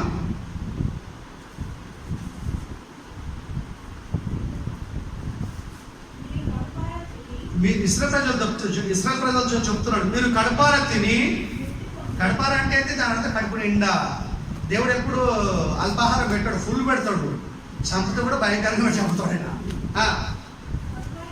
కడపార తిని తృప్తి పొంది మీ కొరకు యుద్ధ కార్యములను జరిగించిన మీ దేవుడైన యెహోవా నామమును స్తుతించినట్లు నేను పంపిన, గమనించాలమ్మా, నేను పంపిన మిడతలను, గొంగలి పురుగులను, పసరు పురుగులను, చీడ పురుగులను అనున మహాసైన్యము. ఒకప్పుడు ఏంటి, బాంబే మన ప్రాంతం కూడా వచ్చేసాయి కదా, మన కొన్ని సంవత్సరాల క్రితం. ఏవి మిడతలు నేల మొత్తం కప్పేసినాయి అంటే, అవి నేల కనిపిస్తలేదు. 1000 ఎకరాల పంటను తిరిగిపడిస్తాయంట కొన్ని గంటల్లోపి. అప్పుడు వచ్చిన కదా, ఇప్పుడు ఏం రాదు, కృపకాలం అంటారు దళితులు కొంతమంది. అప్పుడు పంపాడు దేవుడు, ఇప్పుడు పంపించాడు. అప్పుడు దేవుడు మాట విన్నాయి మిడతలు, ఇప్పుడు విన్నాయి. అదే దేవుడు ఒక ప్రాంతాలు వదిలిపెట్టి మరో ప్రాంతాలకు వచ్చేసినాయి, నేల మొత్తం కప్పేసినాయి. మిడతలు, గొంగలి పురుగులు, పసరి పురుగులు, చీడ పురుగులు దేవుడి మహాసైన్యం అంటవి. వాటిని పంపి కూడా ఏం చేస్తుండు? నష్టం కలిగిస్తుండు, శిక్ష విధిస్తుండు. దేవదూతలు దేవుడి సైన్యం కాదు. పసరి పురుగులు, గొంగలి పురుగులు, చీడ పురుగులు, మిడతలు దేవుడి మహాసైన్యం అవి. ఇశ్రాయేలు ప్రజలు బాగా శోధించినప్పుడు దేవుడు ఏం చేశాడు? బాగా మాంసం పెట్టాడు. వాళ్ళ నోట్లో ముక్కులలో ఉంది మాంసం, చంపేస్తాడు అదని. తెలుసు కదా మనకి, చెప్పిన మనం అనుకున్న మాట కాదు కదా, బైబిల్ ఉన్న మాట. అది ఎంత గొప్ప వచ్చి ఉంటుంది ఆయనకి. అది మొత్తం దిగలే లోపలికి, ఇక్కడ దాకా తింటారు వాళ్ళు. లిమిట్కి తినలే, లిమిట్ దాటి తిన్నారు. కోపం వచ్చేసింది. ఇక ముక్కులు అలా నాసికరంలో ఉండగానే తూడ్చేస్తాడు అని. వాగ్దానం కలిగిన ప్రజల్లో వదిలేడారైనా. మన ఎందుకు వదులుతాడు? మారకపోతే వదిలేడంటే మారాలని అర్థం. ఇంకా దాన్ని అలసిగా తీసుకుంటే అయిపోయి టార్గెట్ పెట్టేస్తాడు. ఇక మిస్ ఆమెగా మహాసైన్యం. తర్వాత చూసుకున్నామా, ఆమోసు 4:7 ఆమోసు. మరియు కోతకాలమునకు ముందు 3 నెలలు వాన లేకుండా చేస్తుంది. వాన లేకపోవటానికి, వాన కలగటానికి దేవుడే కారణం. అధికారులు కాదు, మనుషులు కాదు, వీళ్ళు చేసే యజ్ఞాలు కావు. తప్పది. వర్షాన్ని దేవుడే కురిపించాలా, వర్షం ఆపాలంటే దేవుడే ఆపాలా, ప్రకృతిలో ప్రాణం రప్పించాలని దేవుడే రప్పించాలా, నిశ్శబ్దం ఉంచాలని దేవుడే ఉంచాలా. దానికి అది రాదు, దానికి అది ప్రళయించదు. ప్రకృతి గర్జించదు దేవుడు అనుమతి లేకుండా. దేవుడు సాయిగా చేస్తే రంగంలో దిగేస్తుంది ప్రకృతి. చీడ పురుగులు దిగుతాయి, పసరి పురుగులు దిగుతాయి, మిడతలు దిగుతాయి, సైన్యం, గొంగలి పురుగులు దిగుతాయి, పంటలు తిని పడేస్తాయి. ఎకరాల పంటలు తిండి లేకుండా చేస్తాయి. 3 నెలలు వర్షం లేకుండా చేసి ఒక పట్టణం మీద కురిపించి మరొక పట్టణం మీద కురిపించకపోతుంది. ఒక చోట వర్షం కురిచాను, వర్షం లేని చోట ఎండిపోయిను. ఒక చోట వర్షం, ఇంకో చోట వర్షం లేదు. నియమం అది, నిబంధన అది. ఏంటి అంటే అంతే. ఆయన మాట వింటది. అది తుఫాన్ అన్ని చోట్ల రాదు, కొన్ని ప్రాంతాలు వస్తుంది. భూమి అన్ని చోట్ల కదలదు, కొన్ని చోట్ల కదులుతుంది. పిడుగులు అన్ని చోట్ల పడాయి, కొన్ని చోట్ల పడతాయి. దేవుడు పెట్టాడు లెక్క దానికి, ఆ లెక్క ప్రకారం పడుతుంది అది. అప్పటి వరకు ఆయన కోపాన్ని చల్లారదు. 2-3 పట్టణము వాళ్ళు నీళ్లు తాగుటకు, ఒక పట్టణం మీద ఏ పట్టణం మీద వర్షం కురుస్తుందో ఆ పట్టణానికి వెళ్ళారు వీళ్ళు. ఒక పట్టణంకు పోగా ఆ చెట్టు నీరు వారికి చాలలేదు, ఎండిపోయిన ప్రాంతంలో ఉన్న ప్రజలకు కదా. వర్షం పడి చోటుపోతే ఇద్దరికి సరిపోలే నీళ్ళవి. అయినను మీరు నా తట్టు తిరిగిన వాళ్ళు కాదు, నీళ్లు లేకుండా చేసేది నేనే, మీకు అర్థమైతలేదు. మీ పొలాలు చెడగొట్టేది నేనే, మీకు అర్థమైతలేదు. సునామీని రప్పించి మనుషులను చంపేది, జీవరాశులు చంపేది నేనే, మీకు అర్థమైతలేదు. ప్రాణ నష్టం, ఆస్తి నష్టం చేసేది నేనే, మీకు అర్థమైతలేదు. తెగులు పంపేది నేనే, మీకు అర్థమైతలేదు. ఒక శవం ఒక ముట్టుకోకుండా చేస్తున్నా, దగ్గరికి తాకకుండా చేస్తున్నా, డిస్టెన్స్ మెయింటైన్ చేస్తున్నా. నా కోసం మాట్లాడతలేదు కనుక మీ మూతులు బంద్ అయిపోవాలి, అందుకే మాస్క్ పెట్టుకోండి అన్నాడు. మాస్క్లు ఎవరు పెడతారండి? గాడిదలు కడతారు, అవి గుర్రాలు కడతారేవి. చెడు తినకుండా ఎద్దులో కడతారేది. లాస్ట్ మనుషుల మాస్కులు. ఆమె ఆయన కోసం మాట్లాడినప్పుడు ఏం చేస్తాడు? ముయ్యండి బిడ్డ సువార్త చెప్పరా, మీ నోరు తెరవని పెట్టు, మాస్కులు పెట్టండి. పెట్టించాడు.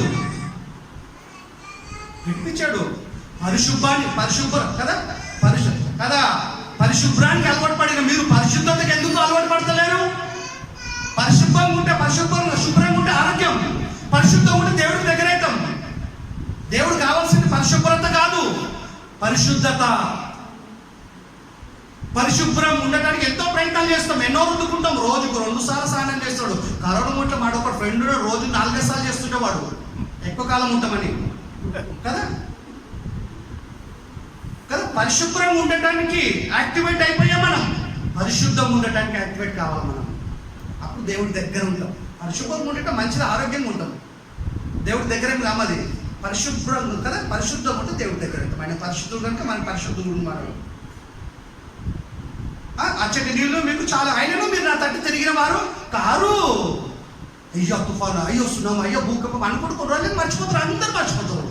అదే మన కుటుంబంలో ఎవరు చచ్చిపోతే కదా 2 రోజులు 3 రోజులు 4 రోజులు ఎక్కడ నేను తర్వాత మామూలు అయిపోతుంది, రొటీన్ అయిపోతుంది, మర్చిపోతుంది. ఇక మామూలు తిండి తింటాం, అప్పుడు మంచిగా నార్మల్గా తింటాం. ఇక ఎప్పుడు తిన్నట్టే తింటాం. పోతుంది అంతా మర్చిపోతామండి, మర్చిపోతాం. ఇట్లనే మర్చిపోతారు వీళ్ళు. చూడండి అమ్మ, కీర్తనాలు 147 17 వచనం. 147 17 వచనం. కీర్తనాలు 147 17 వచనం అమ్మ. ఒకటే వచనం. యెహోవాను స్తుతించుడి. 47 147 17 అమ్మా. ముక్కలుగా పెద్దది పడితే ఏమైతే పరిస్థితి. అందుకే దేవుడు కొంచెం మామూలుగా శిక్షించాలనుకుంటుండు. పెద్ద కట్టేస్తే అయిపోయి మన పని. ముక్కలుగా వడగండ్లు విసురువాడు ఆయనే. ఆయన ఎవరు? సృష్టికర్త దేవుడు, మన తండ్రి.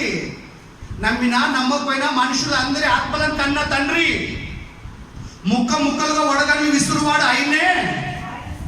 ఆయన పుట్టించు చలికి ఎవడు నిలవగాడు. చలికాలంలో కూడా ఎంతమంది చలికి చచ్చిపోతారు తెలుసా మీకు?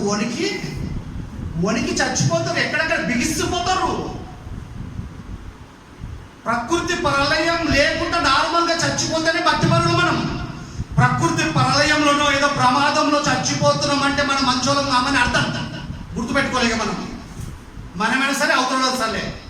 ప్రకృతి ప్రళయం కాకుండా నార్మల్గా చచ్చిపోతామంటే భక్తిపరులమే. ప్రకృతి ప్రళయం వల్ల లేకపోతే ఏదో ప్రమాదంలో మనం చచ్చిపోతున్నాం అంటే మనం మంచోళం కావు, దేవుడు శిక్ష విధించాడని అర్థం. గుర్తుపెట్టుకోవాలి మనం. ఆయన పుట్టించు చలికి ఎవరు నిలవగలరు? వణికిపోతారు, గజగజ వణికిపోతారు. రగ్గులు కప్పుకుని ఆగేది అంటే తినేస్తే దేహాన్ని అది. నిజంగా బాడలో ఉన్న వాళ్ళని దేవుడే కాపాడుతుండండి. ఎలా కాపాడుతుండు కదా దేవుడు. అని వాళ్ళ గురించి మనం మొరపెట్టాలి. వాళ్ళు కూడా మారి మనసు పొందాలా. అందరూ మారితే ఈ యుద్ధాలు, కొట్లాటలు, పగలు, ద్వేషాలు ఎందుకుంటే అండి? అందరు దేవుడి పిల్లలు ఒకటి ఉంటాం కదా. ప్రేమ లేకని ఇదంతా కక్షలు, పగలు, ద్వేషాలు. ముక్కలుగా వడగండ్లు విసురువాడు ఆయన పుట్టించు చలికి ఎవరు నిలవగలరు? 148:8. ఇక్కడ ఒక మాట ఉంటుందమ్మా. 3కే చదివితే బాగుంటుంది, మీ తర్వాత చదువుకొని సమయం లేదు కనుక 8వ వచనం చదవండి. ఏమంటాడు? అగ్ని వడగల్లారా ఈమమా ఆవిరి ఆయన ఆజ్ఞను నెరవేర్చు తుఫాను. ఎవరు ఆజ్ఞ నెరవేరుస్తుంది? అయ్యో తుఫాను వచ్చిందంట ఆంధ్రాల, అయ్యో చెన్నైలో తుఫాను వచ్చిందంట, ఎంతోమంది చచ్చిపోయారంట, ఎన్నో చెట్లు ఇరిగిపోయినంట, అయ్యో ఎంతోమంది తిండి లేదంట. అయ్యో అయ్యో అయ్యో అయ్యో కాదు, అయ్యో మాట్లాడే కనుకనే అయ్యో అయ్యో అంటారు మీరు. ఇప్పుడు ఎవరు ఆజ్ఞ నెరవేర్చిన తుఫాను? దేవుని ఆజ్ఞ నెరవేర్చిన తుఫాను. మేలు చేసడానికి రాలేదు తుఫాను, కీడు చేయడానికి వచ్చింది. అనేకుల ప్రాణాలు తీయటానికి వచ్చింది.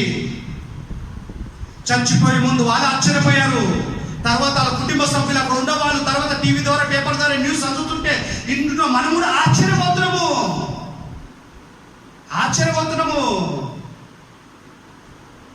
ఆశ్చర్యపడి నశించండి, మీ దినంలో ఒక కార్యం చేస్తా. ఎవరైనా మీకు చెప్తే మీరు నమ్మరు. ఏదో జరిగిపోయింది అనుకుంటారు మీరు. ఆయన ఆజ్ఞ నెరవేర్చు తుఫాను, దేవుని ఆజ్ఞ నెరవేర్చుతుంది తుఫాన్ అంటే ఏదండి? వర్షం గాలి విపరీతంగా వస్తుంది, మనుషులు నిలబడరు. విపరీతంగా వర్షం, విపరీతంగా గాలి, కార్లు ఎగిరిపోతాయి, కొట్టుకోపోతాయి, వర్షంలో తేలిపోతాయి, వానలో మనుషులు కొట్టుకోపోతారు.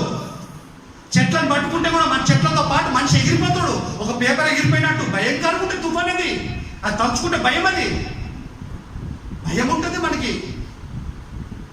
శాటిలైట్ ద్వారా కొన్ని రికార్డ్ అయితే చూపెడితే న్యూస్లో భయం అవుతుంటుంది. మొత్తం గజగజ వండిపోతాయి, చెట్లు మొత్తం షేక్ అయిపోతుంటాయి. బలమైన చెట్లు, కొన్ని వందల సంవత్సరాల చెట్లు కూడా ఏర్లతో పాటు బయటికి తేలిపోతాయి నీళ్ళలో పడి. అంత కోపం దేవుడికి. అవును, అంత కోపం ఆయనకి, అంత కోపం. ఈ బోధ జరగాల సమాజంలో. అద్భుతాలు చేస్తాడు దేవుడు, రోగాలు తీస్తాడు దేవుడు ఎప్పటికైనా. అందుకే ఈ జీవితమే చాలనుకుంటారు వీళ్ళంతా. శిక్షించేవాడు దేవుడు కదా. ఆయన ఆజ్ఞ నెరవేర్చు తుఫాను. సంఖ్యాకాండం 16:43 చదవమా. ఇది మరి భయంకరం ఉంది. మోషే కాలంలో తన ప్రజలు కానీ పరాయి ప్రజలు కానీ ఎవరినైనా దేవుడు శిక్షిస్తాడు, భక్తి పరులైతే రక్షిస్తాడు. సంఖ్యాకాండం 16:43. మోషే అహరోనులు ప్రత్యక్షపు గుడారం ఎదుటికి రాగా యెహోవా, సమాజం అంటే ఇశ్రాయేలు ప్రజలండి, దేవుడు చాలా బాధ పెట్టిన వాళ్ళు. ఈరోజు మనం పెడుతున్నాం. అక్కడ అన్ని జనులు తెలిసి మనం తెలియక చేసిన వాడిని అమాయకత్వం అంటాం, తెలిసి మాటిన వాడిని మూర్ఖత్వం అంటాం. ఆ మూర్ఖత్వం మనం లేకపోతే ధన్యులమే. ఒకవేళ ఉంటే మారు మనసు పొందుతాం కదా. చదవమ్మా. ఈ సమాజం మధ్య నుండి తొలగిపోండి. మంచోళ్ళు కాదు వీళ్ళు, దీర్ఘశాంతుని నేను, నాకే కోపం తెప్పించారు వీళ్ళు మంచోళ్ళు కాదు. వీళ్ళ భూమి మీద నేను పెట్టొద్దు అనుకుంటున్నా. క్షణములో నేను వారిని ఏమన్నాడమ్మా? నశింపజేస్తే. ఎంత టైం తీసుకున్నట్ట? క్షణం, సెకండ్. అంత టైం, ఒక నిమిషమైనా చాలు, ఒక నిమిషం చాలైనా, ఒక సెకండ్ చాలు, నిమిషం లేటు. 1 సెకండ్, ఒక్క క్షణంలోనే నేను ఏం చేస్తానని నశింపజేస్తా. పాపం మోషే ప్రేమ గల వాడు బతిమలాడుతున్నాడు, చాలాసార్లు బతిమలాడు, మళ్ళీ బతిమలాడు. ఈసారి ఇల్లే మోషే మాట దేవుడు. మోషేకు సెలవిగా వారు సాగిలపడి. అప్పుడు మోషే, నీవు ఆరోను చెప్తున్నావు, నువ్వు ధూపార్తిని తీసుకొని బలిపీఠము మీద నిప్పులతో నింపి ధూపము వేసి వేగముగా పరిగెత్తాలని తొందరగా. దేవుడి తత్వం ఏదో తెలిసిపోయింది, క్లోజ్ ఉంటాడు కదా దేవుడితోని. దేవుని దైవత్వం, దేవుడి గుణం ఏదో మోషకు అర్థమైపోయింది. సాగిలపడినా నేను దేవుడికి నేను వాళ్ళిద్దరు సాగిలపడినా మొక్కినా దేవుడు మనసు మార్చుకుంటలేడు. చదువు త్వరగా అయిపోయింది. త్వరగా వేగముగా సమాజం వద్దకు వెళ్ళి వారి నిమిత్తం, ఎవరి నిమిత్తము? ఇశ్రాయేలు ప్రజల నిమిత్తం. వారి నిమిత్తము ప్రాయశ్చిత్తము చేయము. కోపము యెహోవా సన్నిధి నుండి బయలుదేరాను. మహోగ్రత పెనుగాలిన కోపం బయలుదేరింది. ఎవరి మీదకి? ఇశ్రాయేలు ప్రజల మీదకి పడటానికి ముందుగా సమాచారం అందించాడు. దేవుని లందున నమ్మకమైన వాడైన మోషకు చెప్తున్నాడు. ఈరోజు మనకు కూడా సమాచారం అందిస్తుండు. చెవులో వినబెట్టడం కాదు, వాక్యం వింటడం అంటే దేవుడు మనల్ని అలర్ట్గా అంటుడు. తెగుళ్ళు మొదలు పెట్టిన వైరస్ చైనా వాడు చేసింది కాదు, ఇది దేవుడి అనుమతి వచ్చింది. ఇది 6 నెలల మీద అన్నింటిలో చైనా వాడు చేసిండా? అది ఎప్పుడు చదువు తింటాడు పురుగుల్ని, ఇక కొత్తగా తింటలేడు. గబ్బిలాల్ని ఎప్పుడు చదువు తింటుండు. వాడికి బెస్ట్ ఆహారం, అది ఫేవరెట్ ఆహారం అండి వాళ్ళకి. దేవుడి శిక్షణ అర్థమవుతుంది వీళ్ళకి. ఏదో చైనోడు కదా అనుకుంటుండు. 6 నెలల మీద మానవ మనుగడ ఎక్కడెక్కడుందో కరోనా అన్ని చోట్ల వ్యాపించింది. మొదటి వే, రెండో వే, థర్డ్ వే, 8 వేలకు ఎంతమంది రాలిపోయారు. చదవమ్మా బ్రదర్, చదవమ్మా. అహరోనుతో చెప్పగా మోషే చెప్పినట్టు అహరోనును వాటిని ధూపార్తిని తీసుకొని సమాజం అంతా పోయి పరిగెత్తుకొని పోయి తెగులు జనులలో మొదలు పెట్టి ఉండే పరిగెత్తు లోపే శిక్ష అమల్లోకి వచ్చేసింది, తెగులు వచ్చేసింది. ఇప్పుడు శాస్త్రవేత్తలైతే ఏం పేరు పెట్టేవాళ్ళేమో దానికి. ఇక్కడైతే కరోనా పెట్టాడు ఈ కాలంలో, అప్పుడు ఏం పెట్టేవాళ్ళు మనకు తెలియదు. కాగా అతను ధూపం వేసి ఆ జనుల నిమిత్తము ప్రాయశ్చిత్తం చేయగా అతడు చచ్చిన వారికి బ్రతికిన వారికి మధ్య నిలువబడగా తెగులు ఆగిపోయినాయి. ఇక తొందరగా పరిగెత్తాడు. ఇంకా లేట్ అయితే ఇంకెంతమంది చచ్చిపోతున్నాడేమో. వారి లెక్క చెప్పాడండి. చచ్చిన వారికి మధ్య బతికిన వారికి మధ్యలో ఒక దేవజనుడు అహరోను నిలబడినండి, భక్తిపరుడు. ఆ భక్తిపరుడు చూసి దేవుడు స్టాప్ చేసేసాడు, తెగులు ఆపేశాడు. తెగులు ఆపాడు. మన భక్తిపరం అయితే దేవుడు ఆపుతాడండి.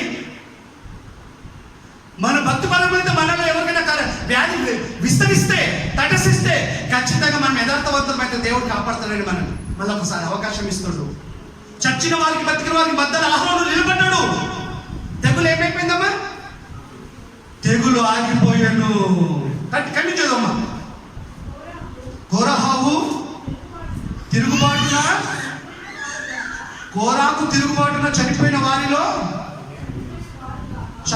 వారు దాకా 14,700 మంది ఆ తెగుల వల్ల చచ్చిరి. చూసారా, లెక్క చెప్పేస్తాడండి. 14,700 14,700 మంది చచ్చిపోయారు. అప్పుడు ఈ కరోనాలో ఎంతమంది చచ్చిపోయారో మనకు లెక్కలు గుర్తున్నాయా? మర్చిపోయారు ఏమైతే చూడు. లెక్క కూడా రాయించాడండి దేవుడు. మీరు జాగ్రత్త, లెక్కలో మనం ఉంటే మన పని. మోషను వదిలిపెట్టేశాడు, అహరోను వదిలిపెట్టాడు. ఆ జనాలను చూసుకున్నాడు, చంపేశాడు. దేవుడు శిక్ష అక్కడ అమలు పడింది.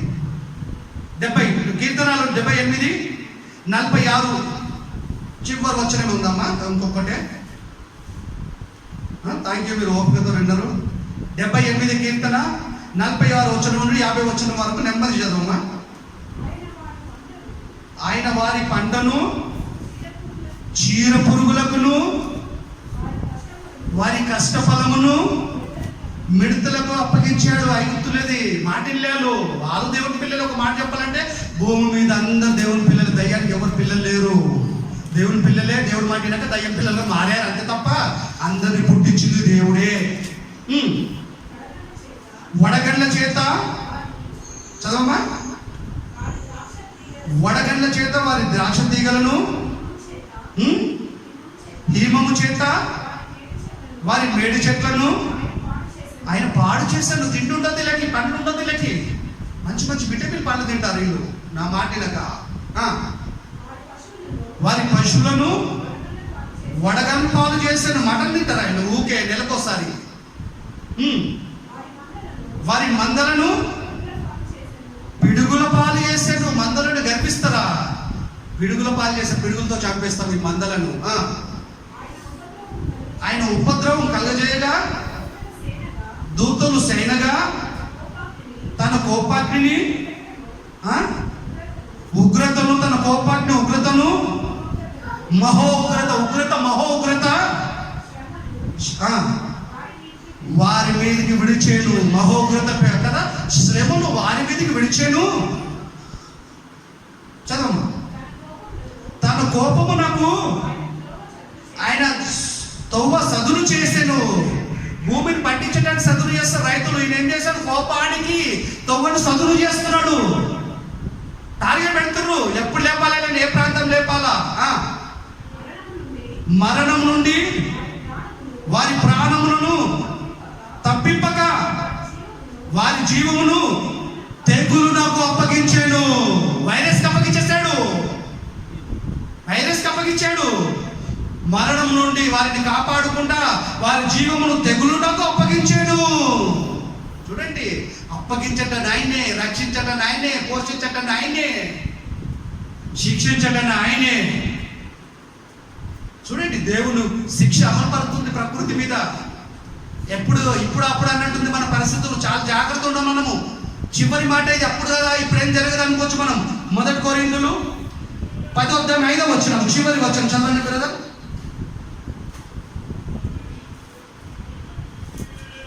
1 కొరింథీయులు 10:5. ఇవన్నీ పాత నిబంధనల కాలంలో జరిగిన. ఎందుకు రాయిస్తుండ్రు దేవుడు అంటే మనకి హెచ్చరిక, వార్నింగ్. 1 కొరింథీయులు 10:5. అయితే వారిలో ఎక్కువ మంది ఆల్మోస్ట్ ఎక్కువ మంది దేవుడికి ఇష్టడుగా ఉండకపోయిరి, దేవుడికి ఇష్టంగా ఉండకపోయిరి గనుక అరణ్యములో సంవరించబడి, నరికి పడేశాడు. అరణ్యంలో సంవరించేశాడు. ఫ్యామిలీ మెంబర్ తెలియదు అలా ఎక్కడున్నారో అనేది. ఎవరు పెట్టుకోలేదు, సమాధి చేసుకోలేడు. మంచిగా సమాధి చేసుకొని ప్రోగ్రాంలు పెట్టలేడు.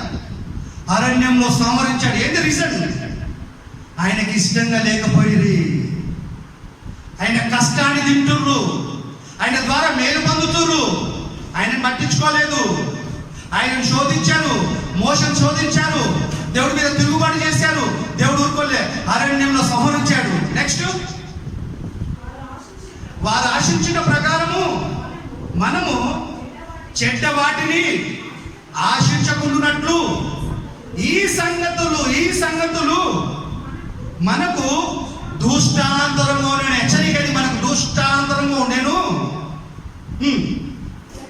జనులు తినుటకును తాగుటకును కూర్చోండి ఆడుటకు లేచి చూసురండి. తింటప్పుడు కూర్చుంటున్నారు, తాగేటప్పుడు కూర్చుంటారు. ఎందుకంటే తాగుతూ కదా, ఆడుతూ తాగలేము, ఆడుతూ తినలేము. టెక్నిక్ చూడలేదు. తినేటప్పుడు కూర్చుంటుండు, తాగేటప్పుడు కూర్చుంటు డిసిప్లిన్ గా. ఆడటానికి మాత్రం లేస్తున్నారు వీళ్ళు. జనులు తింటూ తాగుతూ కూర్చోండి ఆడుటకు లేచిరి.